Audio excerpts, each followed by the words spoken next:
Zee 24 तास एक पाऊल पुढे। उपोषण, मोर्चे आणि आंदोलनं करूनही वर्षोनवर्ष कल्याण पूर्वचा पाणी प्रश्न सुटतच नाहीये।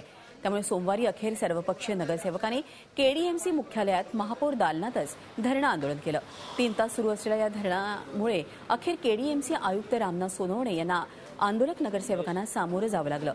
एमआयडीसीचे वरिष्ठ अधिकारी आणि पालकमंत्री गणेश नाईक यांच्याशी या संदर्भात फोनवर चर्चा केली जाणार आहे। चर्चेअंती 2 दिवसात बैठक घेऊन परिणामकारक तोडगा काढण्याचं आश्वासन आयुक्तांनी दिलंय। तसंच केडीएमसीची स्वतःची पाणी पुरवठा योजना अंतिम टप्प्यात आहे। येत्या 1-1.5 महिन्यात कल्याण पूर्वला मुबलक पाणी पुरवठा होईल असं आश्वासन त्यांनी दिलं।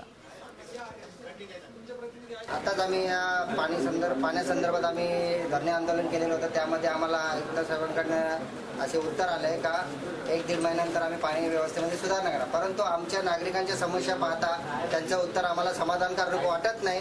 तरी मी मगाशी सांगितल्याप्रमाणे जर आमचा पाणी प्रश्न येत्या प्रभाग समितीच्या निवडणुकांपर्यंत सुटला नाही तर आम्ही बोलल्याप्रमाणे इशारा दिल्याप्रमाणे कारवाई करणार। झी 24 तास एक पाऊल पुढे।